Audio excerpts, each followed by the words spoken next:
Hello everyone. Agree planet के digital platform पर आप सबका स्वागत है।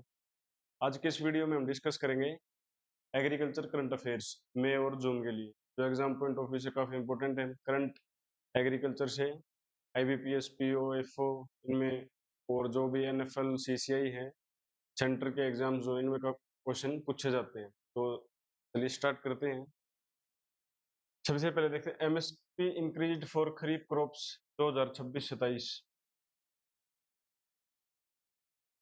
26-27 के लिए जो खरीफ क्रॉप्स हैं उनके लिए जो एमएसपी है वो, जो खरीफ 14 क्रॉप्स है खरीफ की, उनके लिए एमएसपी प्राइजेस इंक्रीज किए गए हैं। जो पैडी है, कॉमन पैडी, उसके लिए कितने प्राइस हुए? 2,441 रुपए। मेज के लिए 2,410 रुपए हैं। बाजरा 2,900। मूंग है वो 8,780। उड़द के लिए 8,200। अरहर 8,450। और सोयाबीन 5,708। ग्राउंडनट 7,517। और जो कॉटन है मीडियम स्टेपल, उसके लिए 8,267 रुपये। ये जो एमएसपी है इन क्रॉप्स के लिए इंक्रीज की गई है। जो हाईएस्ट एमएसपी इंक्रीज हुई है इस सीजन, वो हुई है सनफ्लावर सीड के लिए, 622 रुपये पर क्विंटल इंक्रीज हुई है। और हाईएस्ट प्रॉफिट मार्जिन कौन सी क्रॉप का है? वो है मूंग, 61% प्रॉफिट मार्जिन। अब एमएसपी दो तीन चीजें हम डिस्कस करते हैं। एमएसपी जो है उसको रिकमेंड कौन करता है? एमएसपी, इसकी रिकमेंडेशन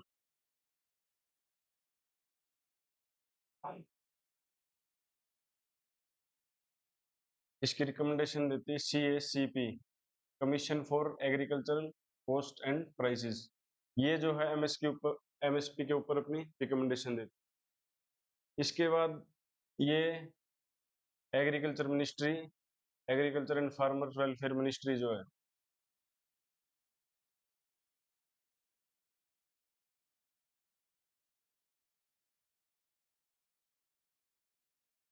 वो वो इस पे रिव्यू करती है। और इसके बाद जो है इसका जो फाइनल अप्रूवल है वो CCEA,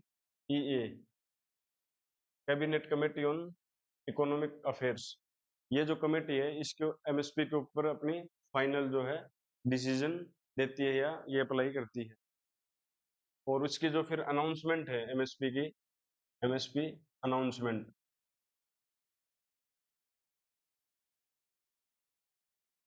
एमएसपी की अनाउंसमेंट कौन करता है? Government of India.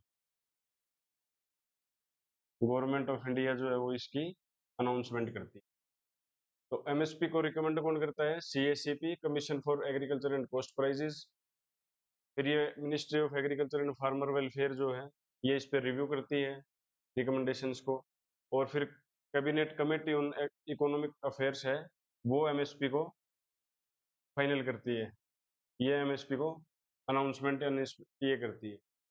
और उसके बाद जो गवर्नमेंट ऑफ इंडिया है वो इसको कंट्री में अनाउंसमेंट करती है। ठीक है। एमएसपी जो अभी है वो टोटल 23+1, 24 क्रॉप्स पे है, खरीफ, रबी। और ये एमएसपी है 23 पे, और एफआरपी है शुगर केन पे। शुगर केन का एमएसपी नहीं है। शुगर केन पे क्या है? एफआरपी है, fair and remunerative price. MSP जो है वो इन 23 क्रॉप्स पे है। ये जो क्रॉप्स है 23, इनको गवर्नमेंट प्रोक्योरमेंट करती है। गवर्नमेंट क्या करती है? इनको फार्मर से खरीदती है और इनको प्रोक्योर करती है, इनका स्टॉक करती है, जो फ्यूचर में बाद में इनको सेल किया जा सके। इसलिए इनके ऊपर एमएसपी है। लेकिन जो शुगर केन है, शुगर केन को गवर्नमेंट स्टॉक नहीं करती, इसका स्टॉक नहीं कर सकती, क्योंकि इसका जो सुक्रोज क्वांटिटी है इसके अंदर, या इसकी जो क्वालिटी है शुगर केन की, वो डेट्रॉइट हो जाएगी, वो खराब हो जाएगी। इसलिए गवर्नमेंट जो है इस पे एफआरपी देती है, fair and remunerative price. Sugar cane को डायरेक्ट जो शुगर मिल्स हैं, प्राइवेट शुगर मिल्स हैं, वो किसान के खेत से डायरेक्ट इनको वहां से बाई करती है और फर्दर उसमें प्रोसेसिंग की जाती है। तो गवर्नमेंट इसके ऊपर एक लीगल अपना जो है, गवर्नमेंट ने इसके ऊपर अपना लीगल एड या लीगल एक हेल्प जो है फार्मर को इसके ऊपर दे रखी है। FRP के माध्यम से, क्योंकि ये स्टॉक नहीं की जा सकती शुगर केन को, इसलिए गवर्नमेंट इसके ऊपर FRP देती है। Next, monsoon and kharif season. Concerned about weaker than normal monsoon condition, government preparing contingency plans for drought prone areas.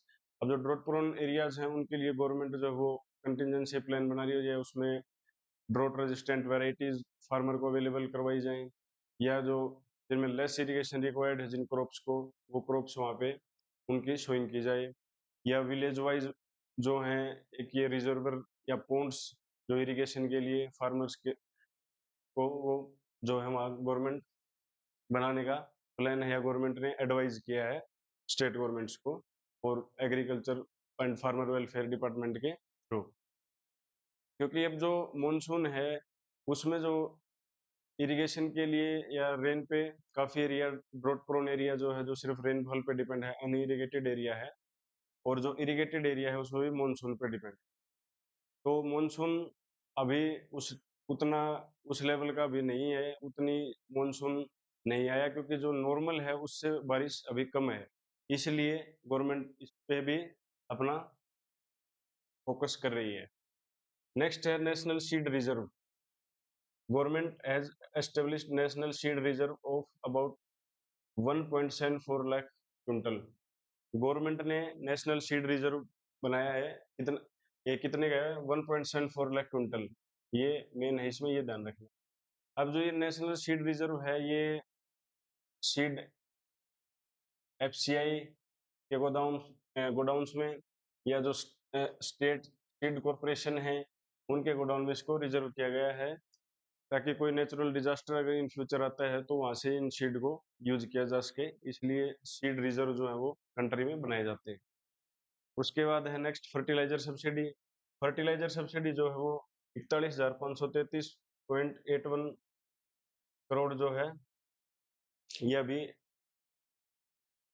Nutrient based subsidy potassium and phosphorus fertiliser के लिए government ने approve की है।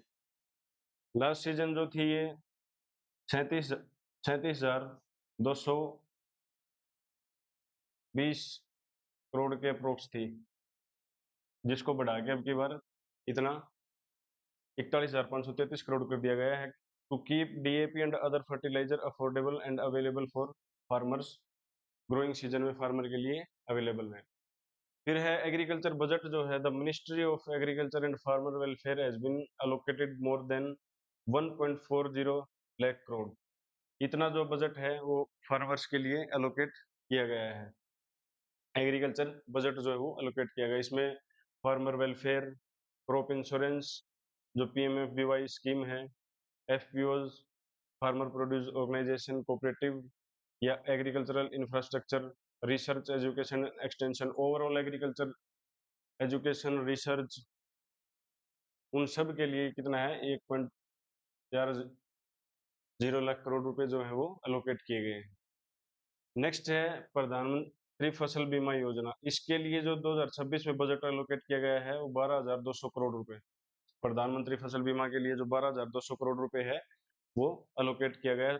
This insures continued financial protection to farmers against natural calamities and crop loss. अगर कोई natural calamity, उसमें disease या heavy rainfall या कोई फ्लड किसी भी एरिया में जाता है, उसके लिए फार्मर जो है अपनी क्रॉप का इंश्योरेंस करवाता है, और ये जो स्कीम है फार्मर को फिर क्लेम देती है। इस स्कीम में फार्मर को जो प्रीमियम पे करना पड़ता है खरीफ के लिए पे करना पड़ता है 2%, रबी के लिए पे करना पड़ता है 1.5%, और जो अदर कमर्शियल या हॉर्टिकल्चरल क्रॉप्स हैं, कमर्शियल या हॉर्टिकल्चर क्रॉप्स, उनके लिए 5%। ये जो है फार्मर को प्रीमियम पे करना पड़ता है। PMFBY स्कीम जो है ये तो इसको 18 फरवरी और 2016 को इसकी अनाउंसमेंट हुई थी। प्रधानमंत्री नरेंद्र मोदी जी ने इसका अनाउंसमेंट की थी मध्य प्रदेश से, और जो है इसको इम्प्लीमेंट किया गया था 1 अप्रैल 2016 से 1 अप्रैल 2016 से इसको इम्प्लीमेंट किया गया था और ये सभी स्टेट्स में 2016 से इसको इम्प्लीमेंट किया जाए। इसमें वेस्ट बंगाल और जो पंजाब है इन्होंने स्कीम ऑप्ट आउट कर रखा है, ये स्कीम में नहीं थे। वेस्ट बंगाल जो है अभी वहाँ बीजेपी गवर्नमेंट आने के बाद इस स्कीम को वहाँ पे वेस्ट बंगाल में लागू किया। जब ये स्कीम स्टार्ट हुई थी तो ये 2 स्टेट पंजाब और वेस्ट बंगाल ने ऑप्ट आउट कर रखा था, ये इन स्टेट्स में ये स्कीम लागू नहीं थी। तो कुछ वन लाइनर है एग्जामिनेटरी। पैडी की जो एमएसपी है वो 2441 रुपये पर क्विंटल। हाईएस्ट एमएसपी जो आई हुई वो सनफ्लावर सीड में हुई है और हाईएस्ट प्रॉफिट मार्जिन किसमें है, मूंग में है। ये एडिक्वेट फर्टिलाइजर स्टॉक, ये जो फर्टिलाइजर की सब्सिडी 41,533 करोड़ हुई, इसमें गवर्नमेंट अश्योर कर रही है कि ये फर्टिलाइजर जो स्टॉक है फार्मर्स को अवेलेबल रहे। तो इसमें कुछ अगर डाउट आप कमेंट सेक्शन में कमेंट करके पूछ सकते हैं। मिलते हैं नेक्स्ट वीडियो में। आज की वीडियो में इतना ही। Thank you.